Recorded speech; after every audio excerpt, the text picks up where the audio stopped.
This week on Inside the Headset, we were featuring Drew Dallas, the head coach at Hutchinson Community College. Coach Dallas discusses his own experience as a transfer player, learning and playing for his father, and reflects on his selection as the American Community College Football Coaches Association Coach of the Year. If you like this podcast, make sure to follow us wherever you get your podcasts, and don't forget to subscribe to our YouTube channel to watch new episodes each week. Now, let's get inside the headset with Coach Dallas. Coach Dallas, what's going on, man? How you doing? Good. I appreciate you having me on here today. Yeah, Things man. are well. No doubt, man. I appreciate you, taking a little time. I know it's always hard to find 20 minutes for a ball coach, and do appreciate you spending 20 minutes with us. Absolutely. Well, hey, let's go ahead and dive on into this thing, man. We're going to take it way back. No, you're not that old. I think we're about the same age. But you transferred from Fort Hays State to Kansas Wesleyan as a player. And we're going to get into a little bit about the unique situation at Kansas Wesleyan. But besides those ties that you had at Kansas Wesleyan, what kind of factored into your decision to get out of there, make that transfer as a player? Well, I think the biggest thing was, I was extremely happy where I was at Fort Hays State, and really had a lot of respect for the coaches and the program, and enjoyed my time there. But also, I hadn't played a ton of football leading up to my time in college. I was always part of that team, but in high school, played in a really good program, won a couple state championships, but really only truly, got the opportunity to start for 1 year at the quarterback position. And knowing I was, wanted to get into coaching, really enjoyed playing the quarterback spot, competed for the job as, a sophomore in college, and ultimately didn't win the job.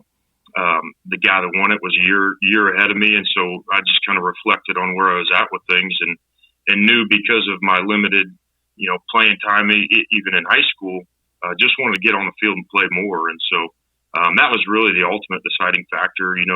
At the quarterback spot, typically only one guy's getting those reps throughout the year, unless there's an injury or something like that. And so just the opportunity to get on the field and actually play and make a difference, in the program from that standpoint was a big part of that reason to transfer. Absolutely, man. Well, it's kind of a unique question for our listeners that's been listening over time, because we don't dive in too much into playing days and things like that as far as the actual some of the transactional stuff that happens as a player. But I found it unique because I'm a former transfer myself. Played at Army for Ty Berry, who's our executive director. Did a year there. Coach was let go. I played a ton. I was happy, but I knew going out to West Point for me was it was kind of a reach. I didn't have a military background, but I just knew it was a prestigious opportunity. I just wanted to take the time to give it a try. And, I got homesick. I was in New York. I'm from Texas. And I transferred, okay? And so what's all the conversation about? Well, sometimes a lot of negative connotation around transfers right now with this one-time transfer, NIL deals, and things, all the stuff that's kind of circling football right now. But there's still a large amount of kids that are probably transferring for similar reasons, for genuine reasons. What is kind of some of the things you maybe knew or you think people should consider when, they're seeing kids transfer, maybe some questions you guys ask as you're getting new players into your program? Absolutely. I mean, I think being at a junior college, it's something we deal with every day. It's just the transfer process, and whether it's guys transferring into your program, or guys transferring out and trying to find those schools, being able to reflect on personal experiences, or, just familiarize yourself with the reasons behind it's a big part of that. And it's something I draw from really on a daily basis when we're kind of mentoring our guys that are going through that process as well. But, I think the biggest thing is make sure you're doing it for the right reasons. And I think that's where a lot of the negative connotation comes in today is, guys that are just doing it after a semester and because they're not happy or they didn't get that immediate, success or those kind of things. That's where the criticism comes in. And there's a lot of truth to that as well. I think preparing yourself and developing as a person, as a player, that adversity and fighting through it develops you in the right way. And I think that's a big part of just, defining who you are as a person. And I think as coaches, we can always see the fact that, hey, there is some adversity. This kid stays, fights through it a little bit more, and there's good things to come. But I think sometimes when guys want that instant success and that instant feedback and don't get it, now you have that easy answer to just get in the transfer portal and go about it that way. And I think as a player, that's one thing that's really hard to do is decide, okay, if I enter the transfer portal, am I doing it for the right reasons? Right. And I think that's where, the role as mentors, the role is, for our guys as junior college, our coaching staff comes in to be able to help them along the way for the right reasons.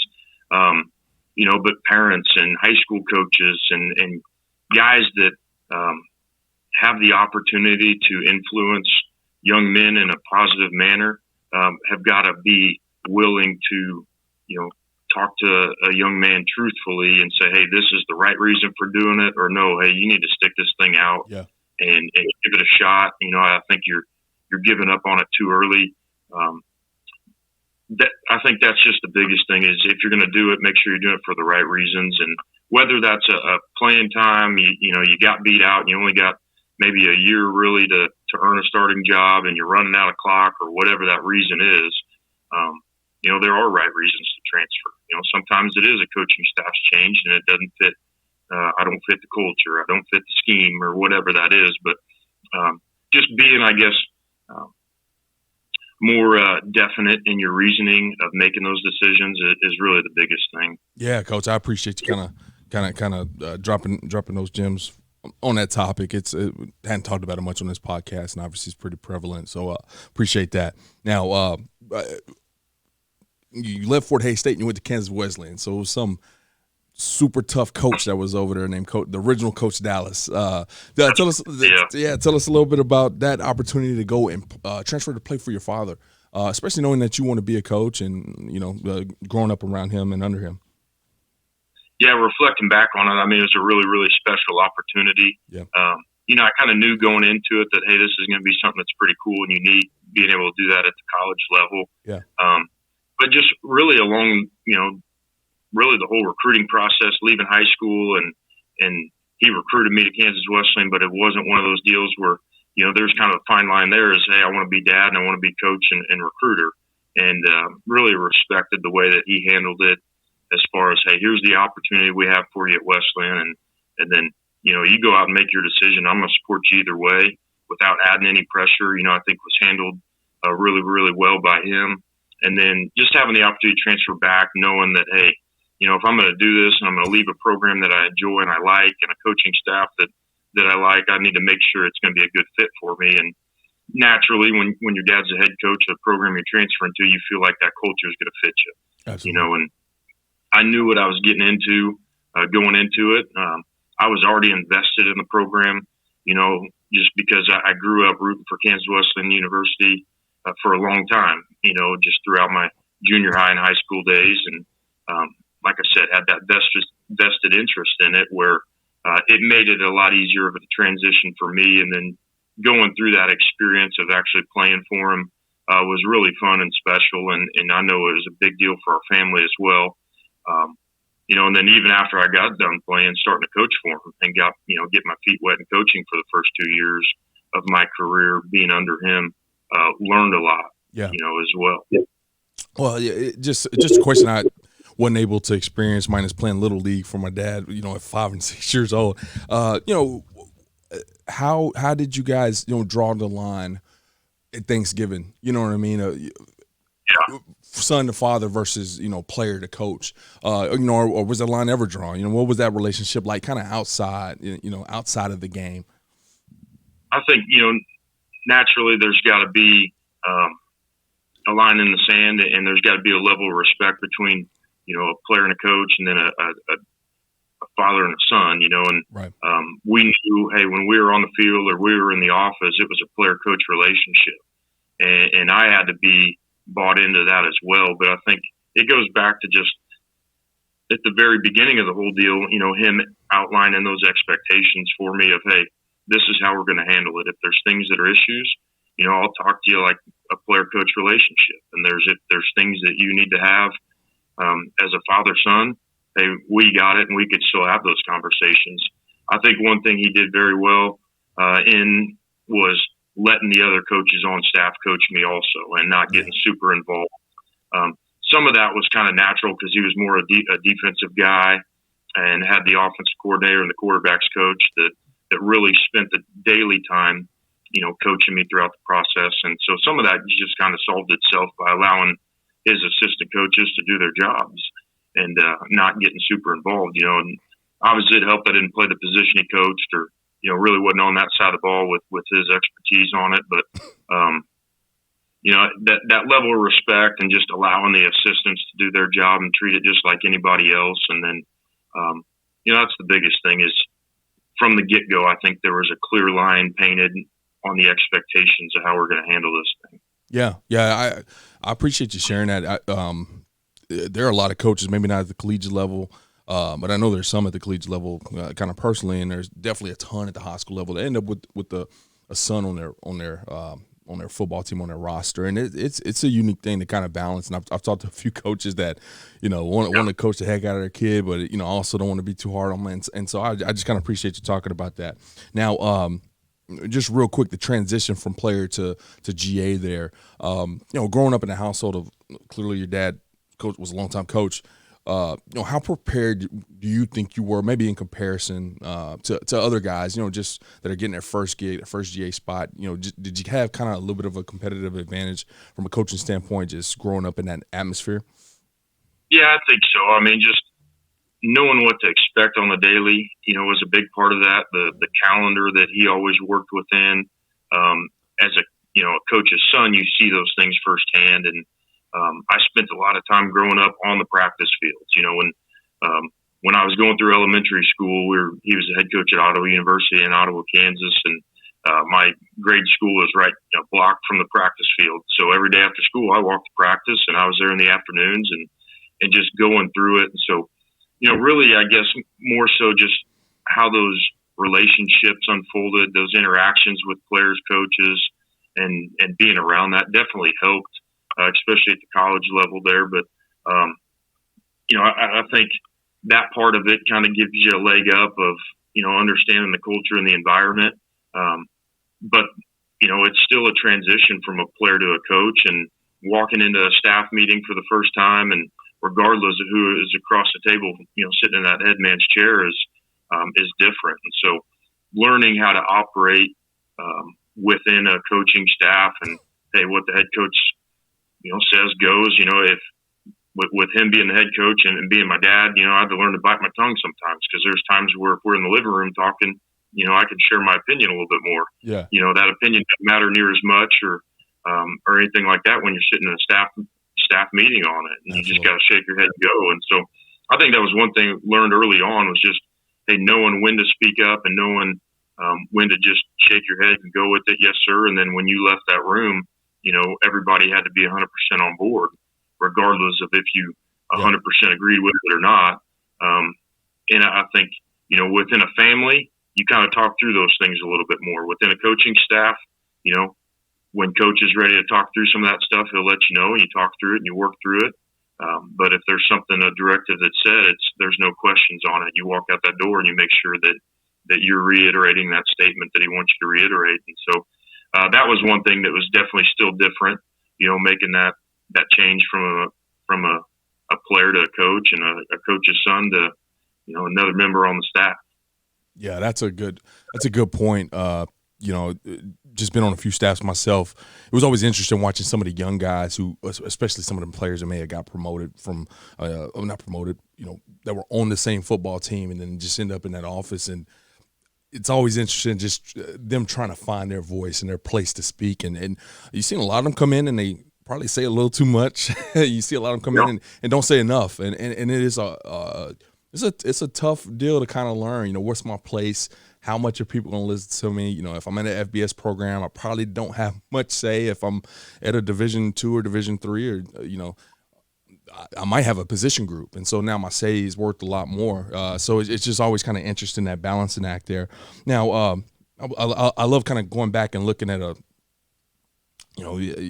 your bio and seeing how everything kind of shaped out. And you're a Kansas guy almost through and through, but you have this about 7-year stint somewhere around there to where you leave the state of Kansas, you get out, you go down to Texas, you coached Angelo State Division II program, and you just climb the ranks and come in as a position coach, walk out as an offensive coordinator, and it's just kind of unique because you got away from Kansas from this deal, probably maybe for the first time in your life, if I'm not mistaken. Fort Hays State is in Kansas, right? Yeah. What was that experience like? Just get out your comfort zone and then go develop and then bring all those great tools back.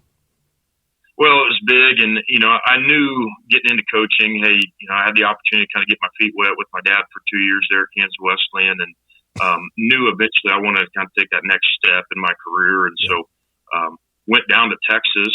And my initial thought was, hey, if I'm going to leave home and go coach football, I want to make sure it's in a state that appreciates football. And there's Texas, it's a big deal, and so getting down there, went down there as a grad assistant, and had the opportunity to continue my education. I knew I wanted to get my master's degree, so had the opportunity to get down there and work for Will Wagner at Angelo State and that program. And he was transitioning from Northwest Missouri State at the time, premier Division II school. Mm-hmm. And so getting in on the front end of the staff that had a lot of really good, coaches on it and some great experience to draw from. It was a learning opportunity for me, and that's why I took that step.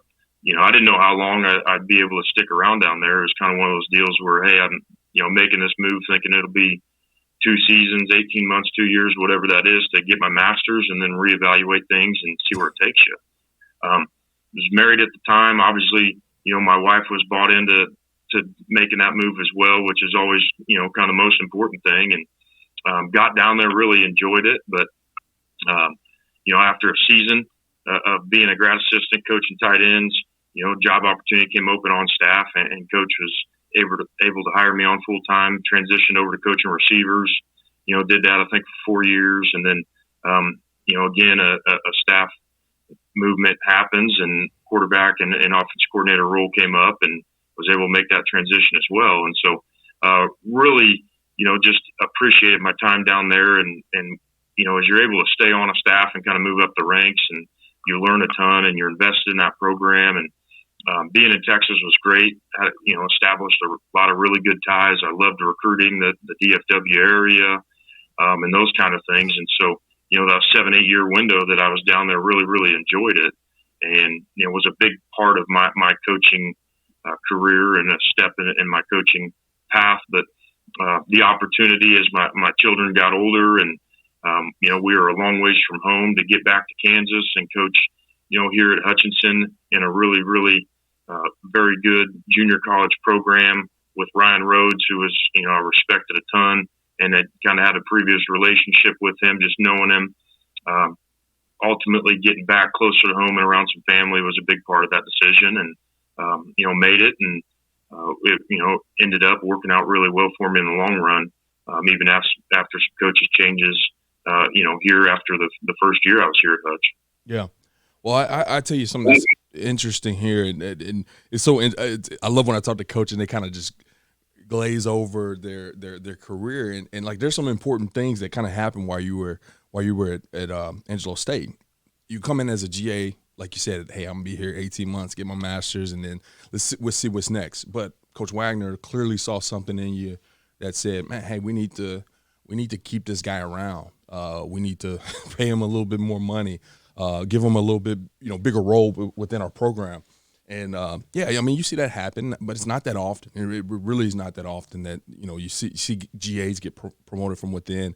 And then, a couple years later, some changes happen, and we need to keep this guy. We need to give him some more responsibility. Next thing you know, you're calling plays. What do you think it is? And I guess I go ahead and wrap both these questions up, because you do the same thing at Hutch, right? You go as an assistant head coach, offensive coordinator, and clearly there was something that administration saw in the value of keeping you around and promoting you to the head coach there. What do you think it is that you did, or what did you intentionally try to do to maybe put yourself in that situation that maybe can help a young coach kind of coming along? Well, I think, I guess from the get-go, I was always going to be willing to do whatever it took to be successful, and then along those lines, make sure you're doing it the right way, and doing it in a way that people can respect. And, I think that's the biggest thing is there's a lot of people in this profession that can get the job done, and you got to realize that. So, being trying to be a great assistant coach, trying to be on board with everything the head coach says, trying to, being proactive on looking for things to get done on staff that are going to help your program. I think that's not just sitting around and waiting for somebody to tell you to do something, but go out and be proactive on trying to find something to be beneficial for your program, and not just your position group, not just your side of the ball, but whatever it takes, being proactive and doing it, and then just creating those relationships the right way that people trust you, and that you ultimately at the end of the day you got their back on things. I think that's a big part of it, and so I think that was something that just hung my hat on there at Angelo was trying to do it the right way and not being afraid to work, and there wasn't a job that was too small for you to do. And then kind of the same thing when you get here, at Hutchinson, and trying to do a great job building relationships within the staff and with your players and the recruiting process and all of those things. Just trying to handle it the right way in a professional way, and then kind of let everything else take care of itself. You hear a lot of people say, be where your feet are at. And I think that was a big thing for me is growing up a coach's son. My dad was a head coach at Ottawa for 8 years and then 17 years at Kansas Wesleyan. And, we didn't move around a ton. It wasn't like we were always out there, looking for the next best opportunity. And I kind of learned that from him is, hey, enjoy where you're at, make it the best spot it can be.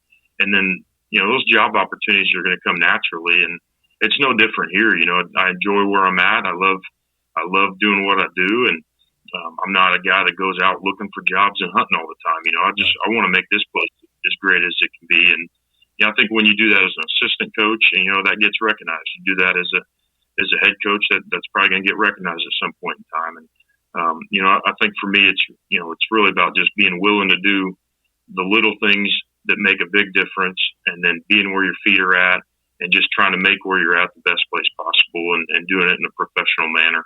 Yeah, no doubt. Well, making a transition to the head coach the previous 4 years, I believe, 3 or 4 years, you were the play caller. When you make that transition, and I guess we'll talk about your situation directly. Are you still calling the plays? Or how involved are you on offense? How much time do you spend on defense?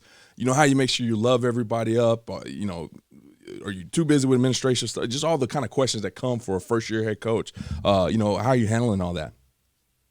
I think early on it was a lot tougher because, transition from the offense coordinator and we had some good success and wanted to kind of continue to build on what we had done in 2019, and then transferring into that role as a head coach, still kind of wanting to have an influence there. I think number one, you got to hire good people around you right. that you can let work and kind of put some more on their plate as you go.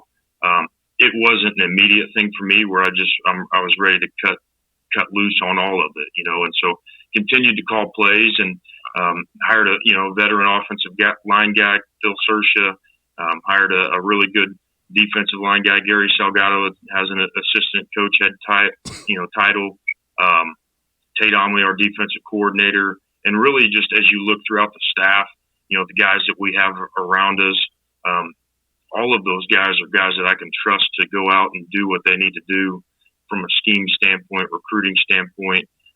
So I can still keep my hands involved and still be heavily involved on the offensive side of the ball because I know, Coach Black, Coach Omley, Coach Sal got it taken care of on the defensive side of the ball. I know Coach Krause, our special teams coordinator, can take care of things, on the ST side. And then, I know Coach Sersha, our offense coordinator, O-line coach, I've been able to kind of continuing to give roles to him to keep going, and we don't miss a beat, when we do those things. And I got a veteran guy, Greg Cross, that's been here for a while.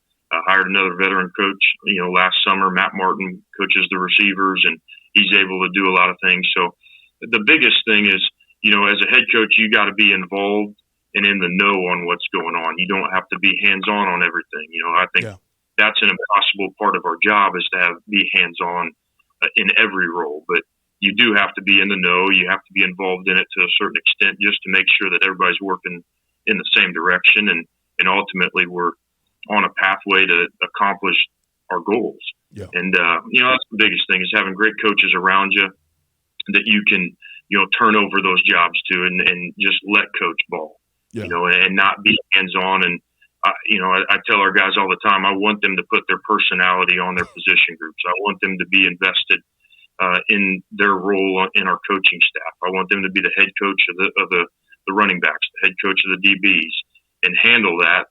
But at the end of the day, as a head coach, I've got to make sure that they can answer back to say, hey, I'm doing this thing the right way, and you've got to be involved enough to know what's going on within those rooms as well, just to monitor it. But when you have those guys hired and you can trust them and you can cut them loose and let them go, I think that's when you have a lot of success. And I think for our program where we're at right now, I think that's reflective of, our assistant coaches going out and being great at their roles. And as a head coach, I'm, kind of the beneficiary of that, is, letting coaches coach and letting them have their personality to it, but at the same time, just making sure that we're all working in the same direction is the most important thing.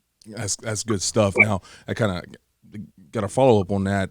It's a 2-part question. Okay, you all of a sudden ended up the head coach in 2019, right? You had never been a head coach before, so this is the first part of the question. How did you get your staff? How did you find these veteran guys that you're putting a lot of your trust in? Number one, and then number 2 part of that question is, I don't think any school is immune to it, to be honest. If you have success, if you're doing a good job, I mean, your coaches are getting opportunities. And I know sometimes maybe at the lower levels, some of your positional coaches don't make as much money as they would like to. And so sometimes those guys are going to leave for maybe better financial opportunities. At a place like Hutch, where that probably is a little bit of both things, success plus guys, looking to make more money elsewhere. How do you, make sure that you can stay up on new hires and my next receiver guy, how do you handle new hires and things like that? Well, kind of the first part of that question, transitioning from the coordinator to the head coach, he kind of had a chance to work with guys on staff and kind of knew what they were all about. And so was able to keep a good handful of them, and then had some changes as well. And just knowing that, hey, there's other guys I got to bring into this program that maybe I have previous relationships with, or I know what they're all about and how they operate. And so hiring people that maybe you've worked with in the past that you can trust, along with, the guys that have been here and done a really, really good job already. And, when I took the job over, Hutch was in a really good spot. We had a ton of success. And the reason the job was open is because, Ryan Rhodes was leaving to go to the University of Arkansas as the linebackers coach. And so we had a ton of success here at Hutch in the past, and it was set up for continued success. And, I kind of felt like, hey, man, you're getting the keys handed over to Ferrari, and just make sure you keep steering this thing in the right direction. Don't crash it. But at the same time, you're also trying to figure out ways to elevate the program and take it to the next step and those kind of things. And so, hiring good guys around you and guys that you can trust, and then the guys that you've worked with that have done a good job that are currently there that can continue to build on the culture that's already established, was kind of how I looked at the first part of that question. And then, as you go throughout the course of your time, staff changes are going to happen. So, for me, any guy I come across, whether it's on the recruiting trail or guys coming through our program to recruit and those kind of things, I mean, it's pretty simple. I keep notes in my phone, and, hey, this guy's a position guy, really liked his vibe, liked his X's and O's knowledge, loved how he recruited and handled it. I think we've got a big advantage in junior college is we get a lot of coaches that come into our facility and recruit guys from all different levels. Yeah. And when we're able to go out and at a clinic or convention, and you're able to meet some guys, and if you feel like, hey man, this guy's pretty sharp and he'd be a good fit, it's really pretty simple for me. I take the name down, and kind of when those jobs come open, or you feel like could be some movement on your staff, you kind of already have a list of guys that you can draw from. And there's other times where maybe that list doesn't fit, and you got to go outside the box, and you got to, call other head coaches that you trust, or call other coordinators, or, some of those guys that I've been able to hire in the past. It's just because I have a lot of respect for maybe a position coach at the FBS level. I think he does a great job, and I can trust his opinion. And hey, you got a guy that's, it's a younger guy that's really good at this, or those kind of things. And so it's just about knowing the guys that you can call and pick up the phone and ask questions to through that hiring process that kind of give you some direction on it. and then ultimately having a checklist of, what you want out of those assistant coaches when you make that hire, and making sure, they kind of meet that checklist ultimately. Yeah, Coach, man, this has been awesome. I got like 4 questions I didn't even get to because I kept asking you follow-up questions, and I'm gonna skip these questions, and I'm gonna ask you one more follow-up, and then we're gonna talk a little bit about the award that you got, and I'll let you go here. But you said something interesting. You got handed the keys to the Ferrari. I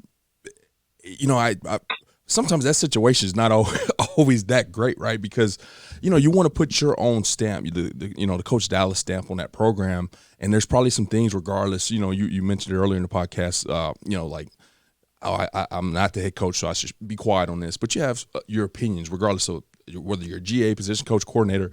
Now all of a sudden you're a head coach, and you have the opportunity to change some of that stuff.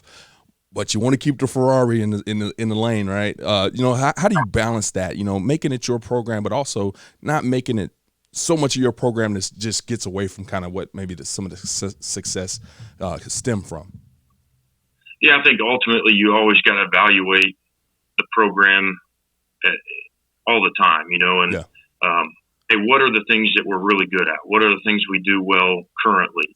And then what are the things that maybe we can improve, the areas we can try to improve on, and then put your personality and a plan together for making that improvement. And, right. I think, like I said, this program was in really good shape when I took it over, and I was very fortunate for that. And I was very thankful for the guys that came ahead of us, to get it where it was. And so, making sure you just wanted to continue to put the time and the effort into trying to find different ways to elevate it was a big part of that. And we're super fortunate here. I mean, we've had great coaches that were here prior.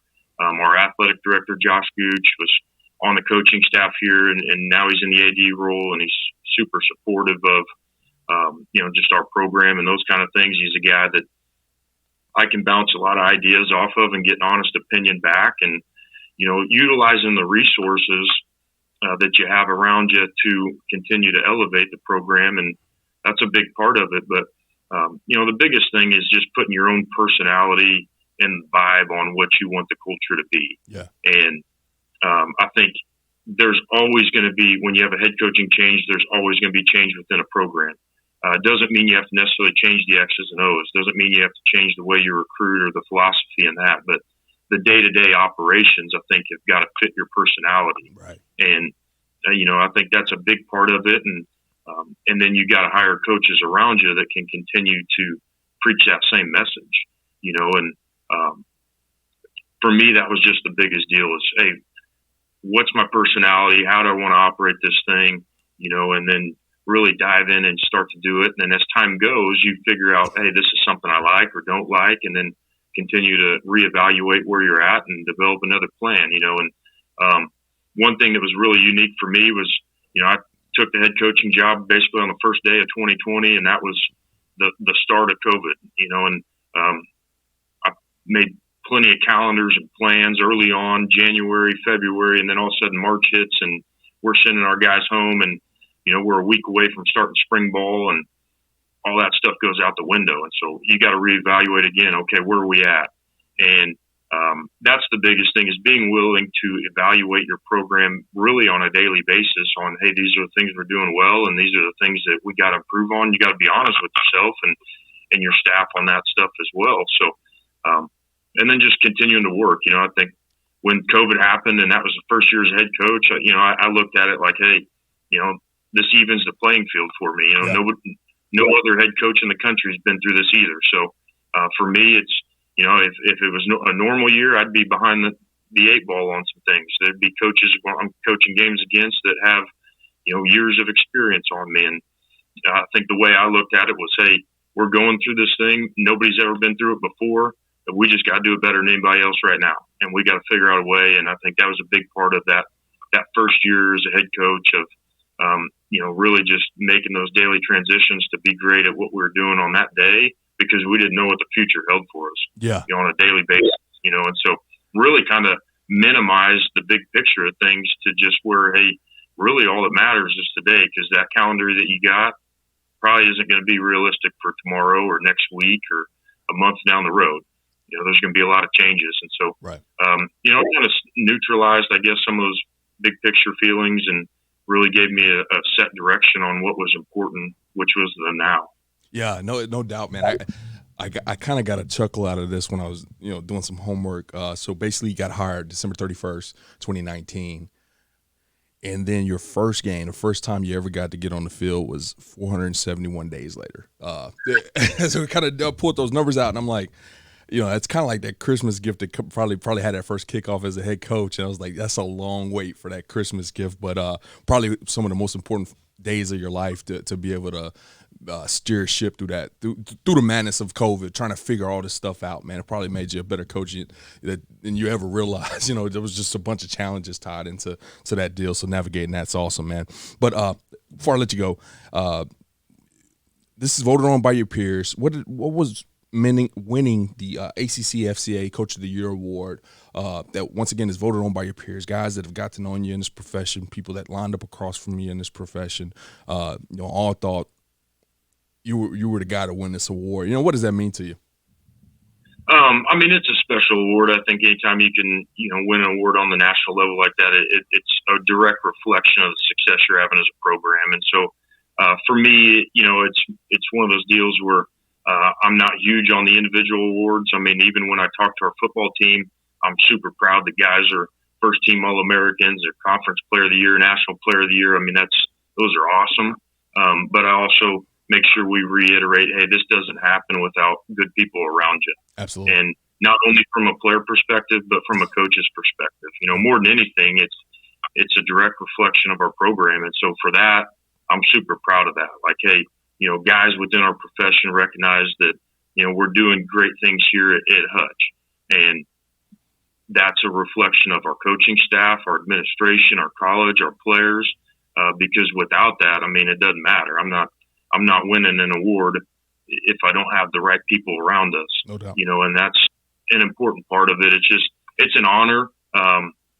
It was an honor to be, presented with that at the AFCA, because I think it's an opportunity to brag on our staff, to brag on our players and our program and administration, those things. And, that's the biggest thing is, when you get these things, it's not a deal where it's about me. It's about what our program stands for, the direction that we can go. It's a great opportunity for our players to know, hey, your coaching staff's doing it the right way. You come in and do the things that we're asking you to do. People respect our program, from a national level and those kind of things. And so it gives them better opportunities, I think, moving out of here, just knowing that, there's people from outside the program that can see the good things going on. And again, it's because of their hard work from a player standpoint, from an assistant coach's standpoint, and the things that we have to be thankful for here at Hutch.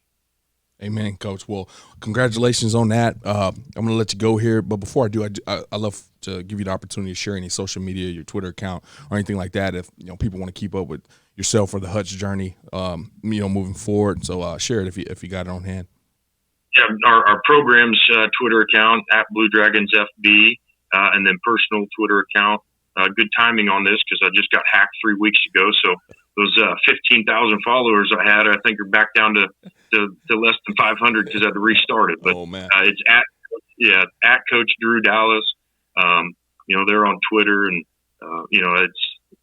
it's social media, it's marketing, it's all those things, and that's what we utilize it for. But really just love kind of sharing, our guys' stories, our players, and recruiting opportunities and where they move on and go, and kind of following along that journey. It's pretty special to be able to put that out on social media. It's for people to follow along, because when you look at it and kind of sit back, not a lot of people are familiar with the community college level, but there's been some big time players that have came through here and continuing to do so and moving on to bigger and better. And it's fun to watch their success. And as a coach, I love sharing that stuff for everybody to see as well. So, well, we'll make sure to give it a follow. Yeah, we'll definitely link that in the show notes. Encourage everybody to give you guys a follow. Hey, man, this was a fun podcast. I appreciate the time. Best of luck this spring, moving into the fall, and hope to see you at the next convention. All right?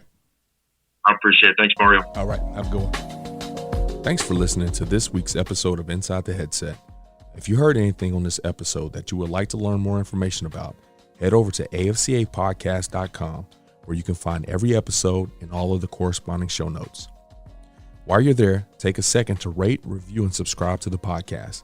If you have any questions, comments, or suggestions for the show, please let us know by sending an email to podcast@afca.com. Make sure to follow the podcast on Twitter at Inside the Headset and tag it when you share each episode. You can stay up to date with all things AFCA by following the @WeAreAFCA Twitter account. Every episode of Inside the Headset can also be found on your favorite audio streaming platforms such as Spotify, Apple Podcasts, and YouTube. If you are not currently a member of the AFCA, be sure to find us online at AFCA.com and apply to join over 10,000 NFL, college, and high school coaches from around the country who are striving to be the best they can be. With an AFCA membership, you gain invaluable access to the annual AFCA convention, the bi-monthly magazine, and the new and improved digital library, which contains thousands of videos and articles contributed by hundreds of current and former football coaches. You can also visit AFCAinsider.com to sign up for our free weekly email newsletter on the right-hand side of the screen. It comes out every Tuesday at lunch and is filled with great articles and stories written by many of the same coaches you hear on the podcast. It's geared to help you become a better coach tomorrow than you are today. Be sure to connect with me on Twitter at Coach Mario Price, and remember, the AFCA is not just an annual convention. It is an association that continually promotes education, guidance, and networking. But it is also so much more than that. The AFCA is about celebrating the past and educating the future. It is about developing great coaches who will produce great teams and even better people. So invest in your skill set and impact today by engaging with the AFCA.